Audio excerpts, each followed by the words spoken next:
This is Critical Nonsense, our high-lowbrow show about culture, science, and tech.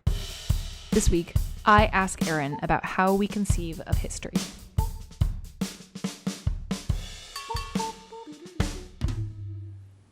Woo! Jess, can I start this podcast without a song because I don't have Joey here to get my mind right? Yeah. Okay, this is what an Aaron sounds like without a Joey. Ooh. And this is what an executive producer and present sounds like, Jess Vander. Hi, this is Jess. Indeed. Present? Yeah. Like the time factor. No. The No. or a? Yes. Oh, wow. Yeah, Kanye West present. Yeah. Well, the present is my presence is a present is a line. So the one time that I'll give a hat tip to a Kanye lyric. Got it. Yes. I didn't catch the reference, but now I understand. Indeed. Oh, so nice. It's nice to see you, Jess. We are here on this podcast. And I don't know that any of the actual listeners can see this, but we are in a palatial estate. There are like beautiful green rolling hills. It's outstanding, right? Mm-hmm. Like, sort of. You can hear the trickle of a bubbling brook nearby. Yes. Birds miraculously muted by sound engineer Alex Contel. He's very good. Are otherwise He's sort very of tweeting. Yeah, so it's quite picturesque where we are. It is for sure. We're not actually sort of just like calling from home. No, of course not. No. And it's important that people understand this location because the first question that we always have is whether or not this house is clean. Is it kept? It's palatial estate. It is an enormous estate. It is huge and it's tidy because we got no keeping of house to do. None of it. None of it. We're starting off real strong with long so good jokes. Just a long introduction to see how long we can do it. Yes.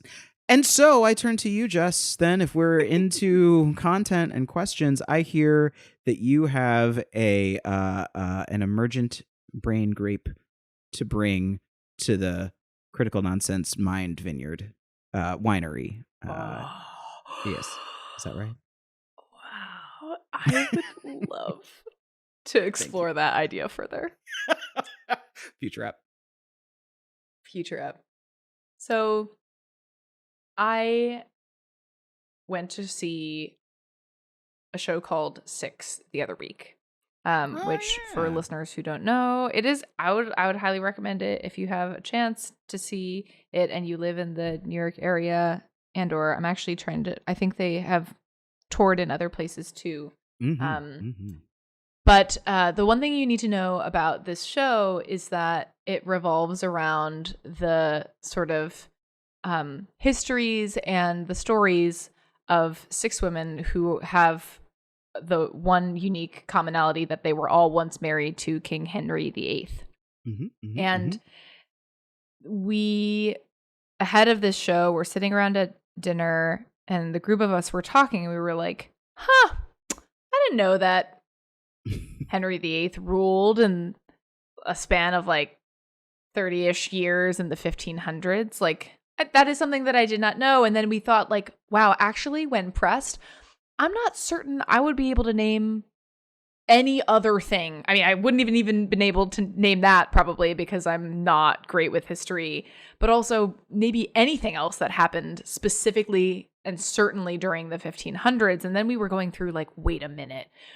What are the sort of tentpole moments of history that I do know and I can say when exactly they happened? And we were joking like, basically what you're taught in school, what a lot of people are taught in school, is that history is effectively like working backwards. Present day, 9/11, the world wars, a huge chasm, and then Jesus, and then dinosaurs.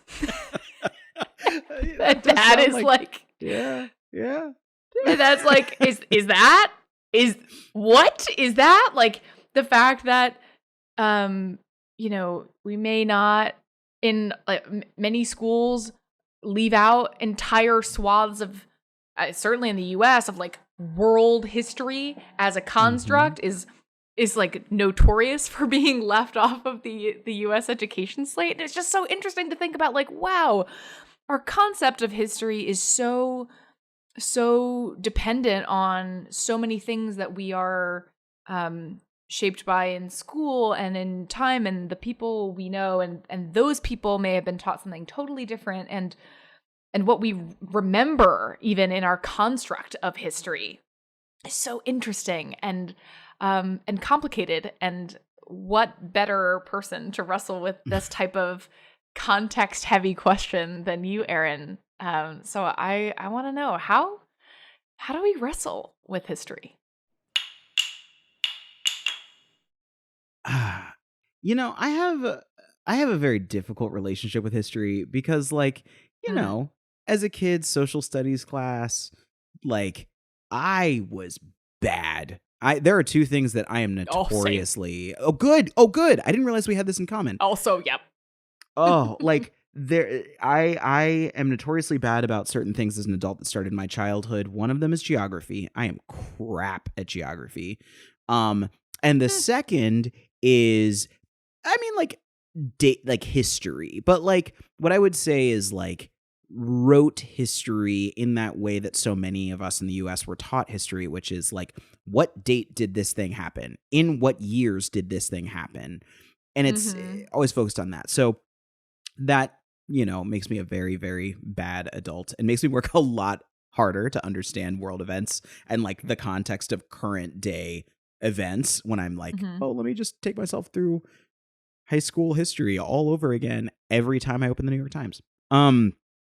But I guess one of the things that I think that we always struggle with around history is the fact that when it is taught in any way, shape, or form, there's a tacit admission that it is, I don't know, that like collective memory is even worse than our individual memories. So like things will be forgotten quickly and we will not remember them, discuss them. And as like within days, we will just like let it recede and not be something that's worth talking about.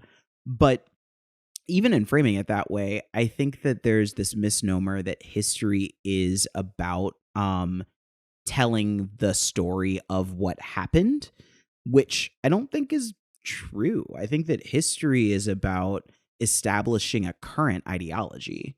And when I think about like even this, like the way that different countries and like different history classes, depending on where you take your history classes in grade school or in college, whatever the case may be, like there are different beats because there are different stories that are important for cultural identity.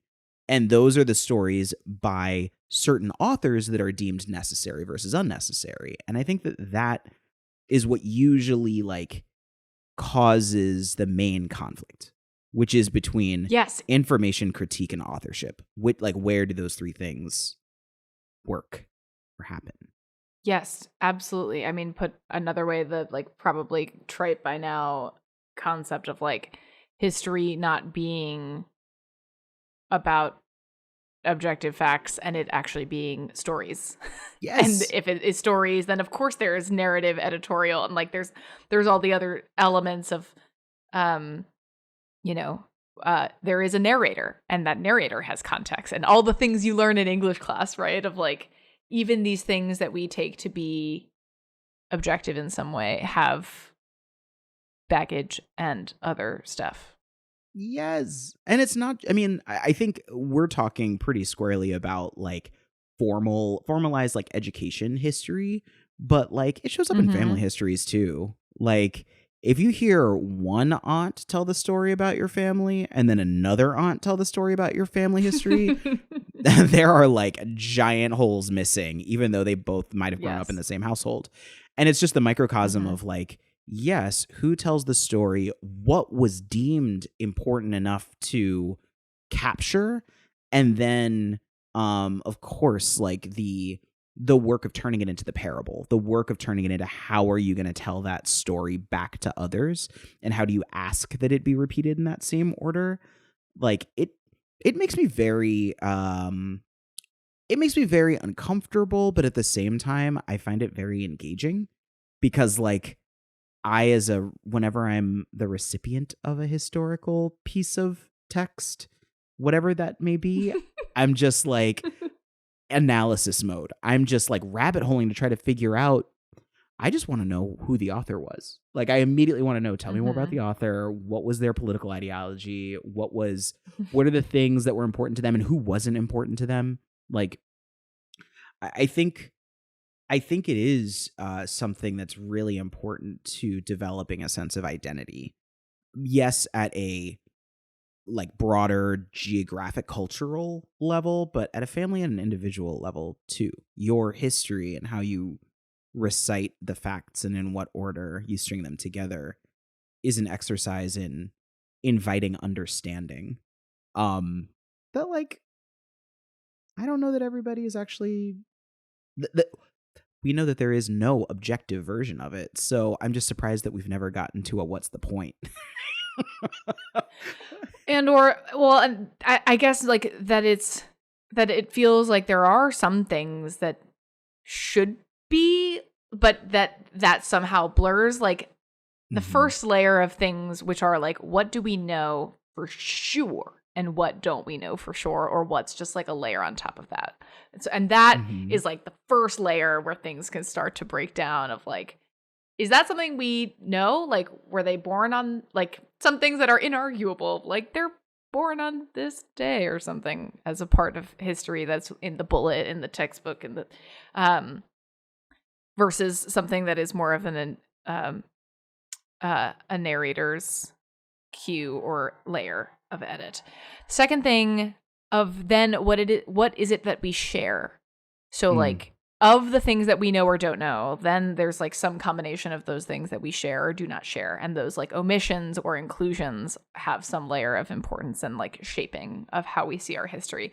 And then this thing, which like I think is the weirdest one, is what we remember and don't remember.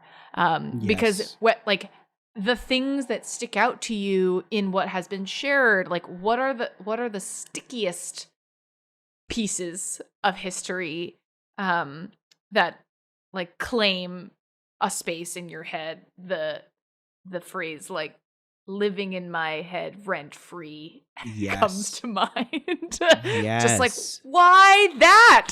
Why is it this? And yet so many other things that maybe are of critical importance have left me. And I say this as somebody who is like a self-identified, also not strong history buff. What's the opposite of a history buff? A history history weakling?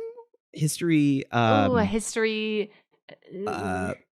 dilettante? No, that just sounds French. I mean, it kind of is, but that's where there's also this like time fusion thing going on of like there's editing and there's time factor of history being parsed from things we know, things we share, and things that sort of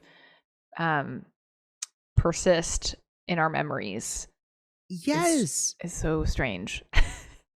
One of the things it's putty. It's just me. It's putty. It's very, and what I love about that is that like, yeah, it's history is when you take the thing, you stick it on the newspaper. So it's already been something that's been authored, and then you stretch it in all these different directions until it looks sort of like the thing that they originally said, but actually now it's kind of different. So like, I know we were just saying it's and putty, that's misinformation, folks. But one of the things that I think is going on in those forces too is that history is as much about the time in which it is written as much as it is about the time that is being written about. And so this weekend, for example, I watched Red, White, and Royal Blue on Amazon Prime. The like basically fanfic about the Prince of England falling in love with the son of the first female president of the United States, who happens to be Uma Thurman. And like, that's amazing. Just great. Wow. Like, whoa. If you are a rum comedian then get thee hither to that movie, because it is perfect. It does all the things right. But Wow. one of the things that I was reading about it was this like very this propensity to just erase all queer people from all of history, that now we're taking so many strides to elevate them again, and to be like, yeah, there probably wasn't a word for what Abraham Lincoln's relationships were, but today we would not call that exclusively straight, or Eleanor Roosevelt. Like, there are all these historical figures where it's like, oh yeah, well, now we use these terms to describe what those relationships were.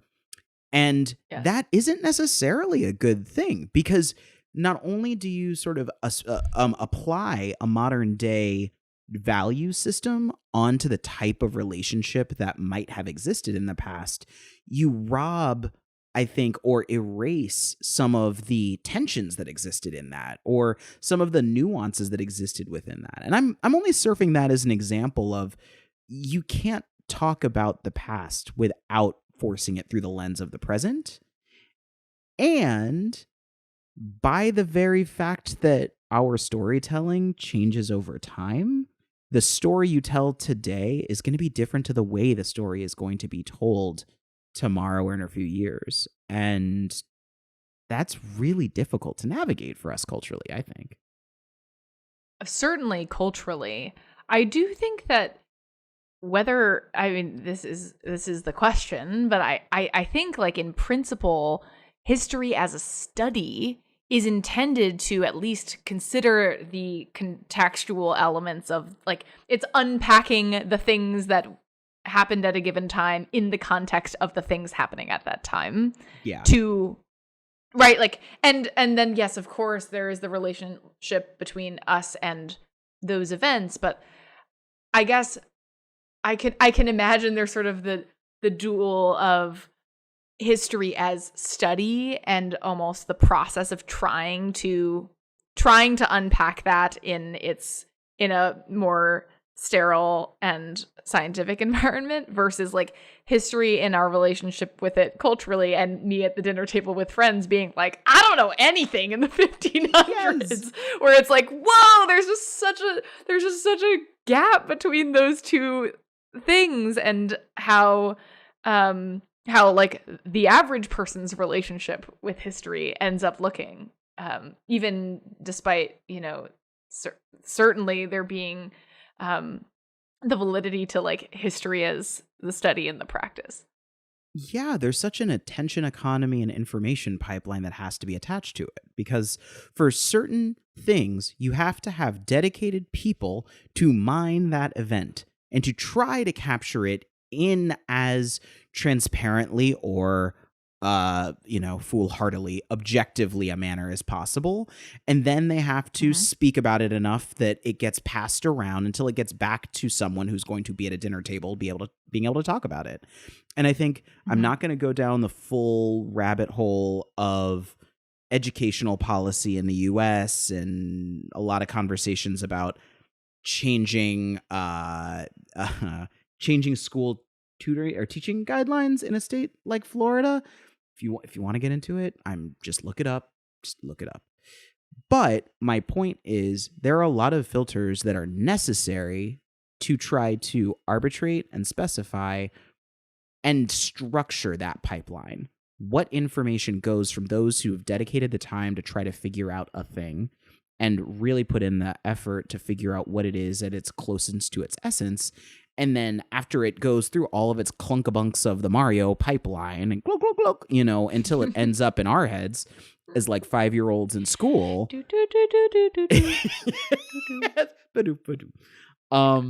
Like, what are the things that have been set aside? This was always my critique. And so I'm just going to defend 12-year-old me for a minute, who he did terribly in history classes. Yes! Like, all of the grading was just about how many of the dates can you remember? And the answer is, who cares?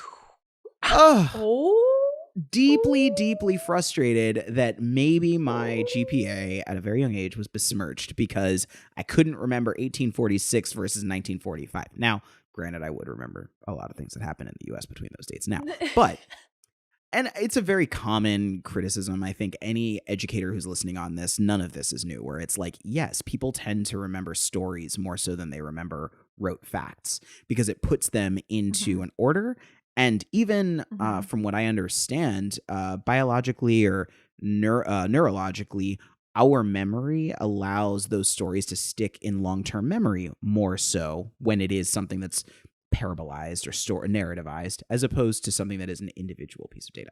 So, in defense of 12-year-old me, it is important in order to make these things stick to make them stories. However, in making them stories, we bring in or leave out really important context that ultimately makes that thing something worth repeating or something worth remembering. And we ride that line every time we get together and have a conversation in a room.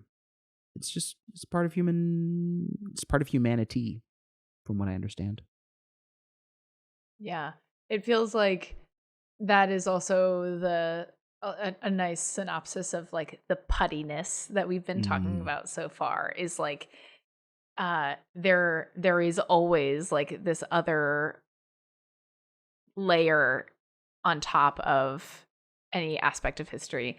That said, I will say, because we've been sort of dragging it through all kinds of things, that like what I think is really cool about history, and why I wish I had better memory and I were better at sort of just filing those things away in my mind, is that there is an empathy that you can create by understanding the nuances of history and how certain things led to another thing, right? Because it's that relationship between events and wars and like all kinds of different things that have happened over the course of history, where you start to have that kind of it can maybe do the thing of opening your eyes even more, like as you're digging into the complexity of situations. For instance, when you, regardless of your stance on the matter, like understanding the deep complexity of what's going on in Israel and Palestine and in like that region of the world, is like you have to understand. It's like, how far are we going back? Because like it is like so mired in deep history and all kinds of stories that are that make you understand, like, wow, that is this however you have decided you feel, like at least you can understand the complexity of some of the things going on over there.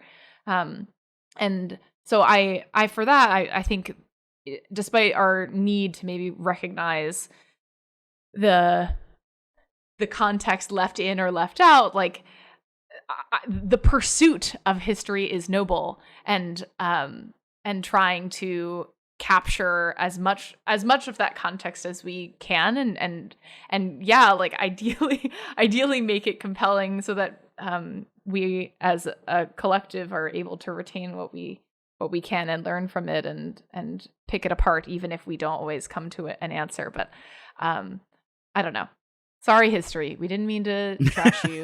There are many good things about you. Yeah, I mean, I'm glad you said that, because it's really powerful when we continue that pursuit of history to embrace the notion of histories, that as soon as you recognize that an event had many different players who had many different motivations and many different desired outcomes, in dismantling or deconstructing any one of those individual stories, you are enriched in that. I think this notion of learning from history so that we don't repeat itself, I find in general fascinating. And the cynic within me doesn't believe that we ever learn anything, and that we can be told something 100 times, but we just don't. We're very, or maybe even more charitably put, we put our instincts forward over our knowledge of outcomes collectively. But man, I am in like a cynical Mr. Negativity spot. I'll admit it. But to add a little bit of gummy bears bouncing here and there and everywhere into it, I do think that when we open ourselves up to that critique of what those histories could be, there is so much value there. And I think it's important for history to be reinterrogated, maybe not so much so that we can learn from those mistakes, but so that we can at least be enlightened over and over and over again.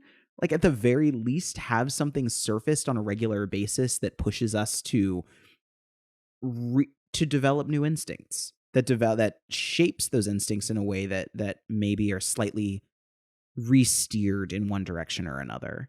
I will also say, for what it's worth, the best history class I took, probably like a lot of people, was in college. And it was pretty much a present-day history course. It was American history from the 1950s to 2003, basically. And it knocked my socks off because I didn't realize that when I was getting now granted, I was in high school when 9/11 happened, but yeah, like Jess's chapters of history. It's like the 9/11, Jesus, dinosaurs. Yeah. And there was like some Byzantine Empire in there at some point, maybe in my world history class in high school. But when I got to college and they were able to give me American history and those dates, it put my parents into context and it put me into context in a way that I never realized that that my family, my life was a part of history. And it inspired me to actually find out from my parents. I sat them down for the first time to try to get our family history of like, wait, so grandparents, like what's the story there and their grandparents? And like, so how far back can we go? What do we know?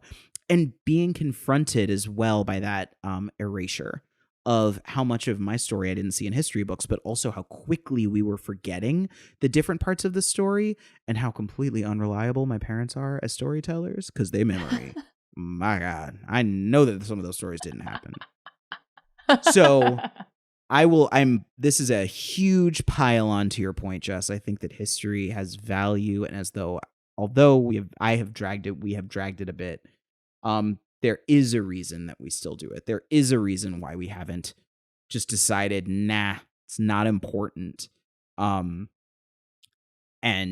as much as it is about perhaps the noble pursuit of capturing all that was, perhaps it's just that delightfully futile effort of trying to figure out why we're here anyway, every day. Yeah. Did I say a thing? Did I land a thing?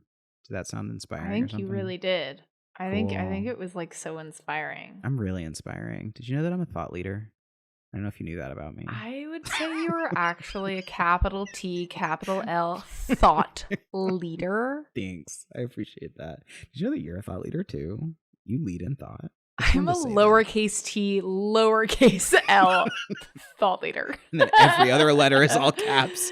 Thought leader. I like that. Thought leader. But does that row us in our rowboat into the small eddy that is this week's wrap-up corner? The wrap-up eddy. The wrap-up eddy.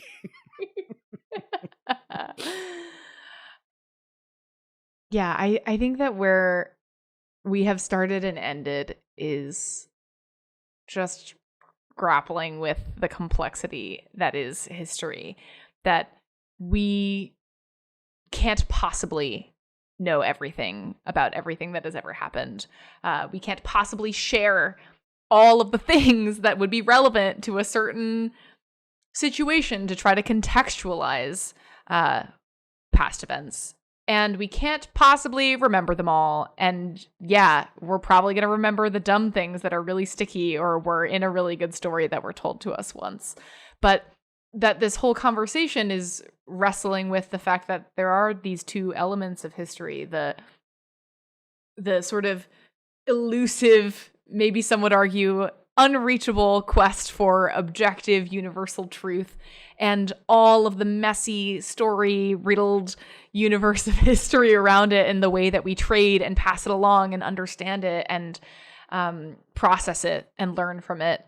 And not that we could possibly solve history in an hour, but that this acknowledgement of the putty that is history and our relationship with it is the biggest and kind of most crazy thing that maybe as an adult is something that I'm only grappling with now, and that 12-year-old me in school may not have fully understood, but that we can maybe hold both of those things in our hands and say, I want to be an explorer, an adventurer, and an understander of the world, and also I'm never gonna have it figured out, because who does? Man, there is nothing more adult than that, is there? I love that. Yeah. Oh, good stuff. Yeah. This is fun. This is good. Are we having a good time? We're having a good time. We're having a good time tonight. Yes. God, what do we do without Joey? I know. God, I love that off-ramp. Critical Nonsense is a Sylvain production. Brought to you by History Books. Wah, wah.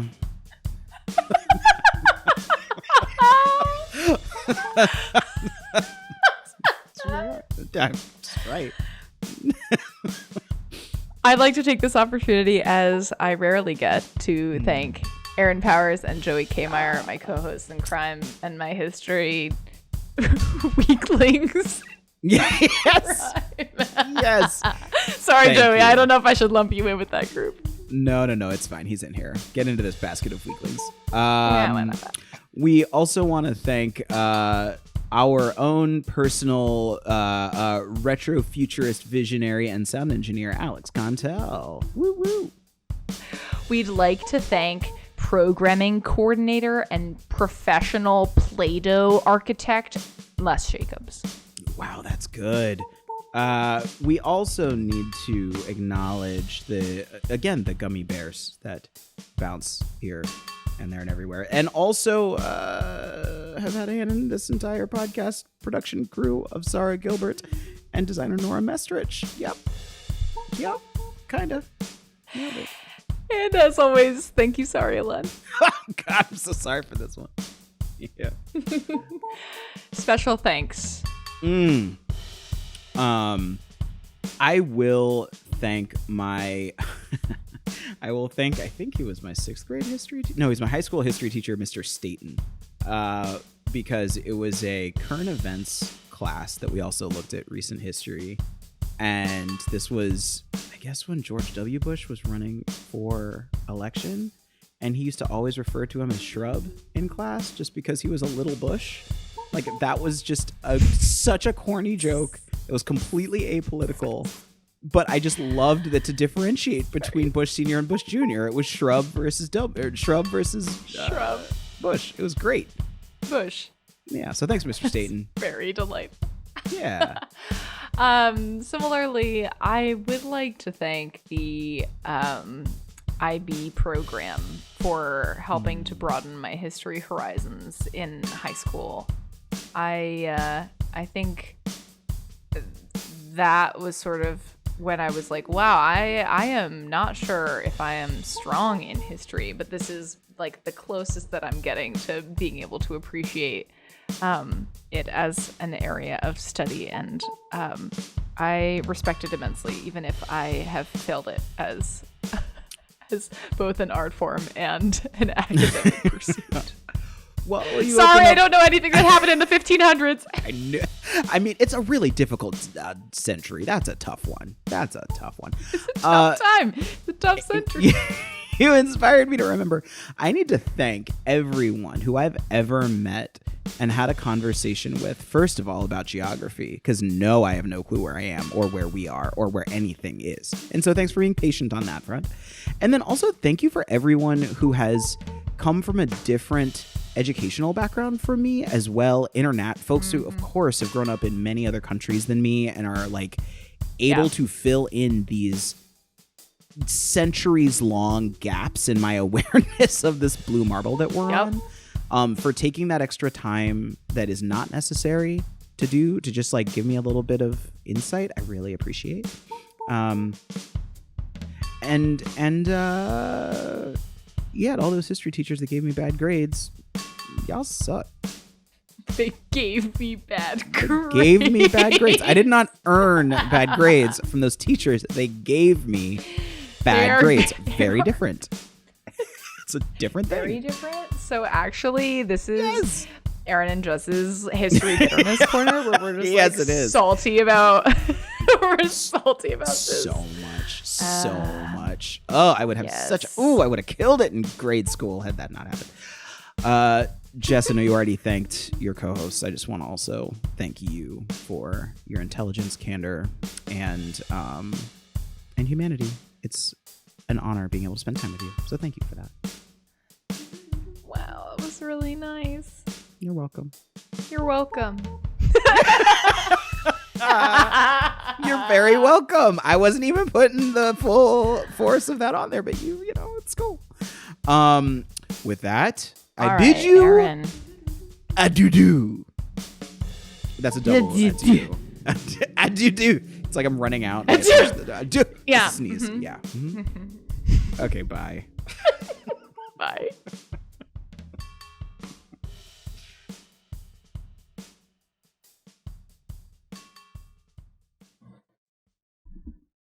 Testing. 1, 2, check. Checky, Mic, checky. check. 1, 2. Check. Yeah, cool. Cool.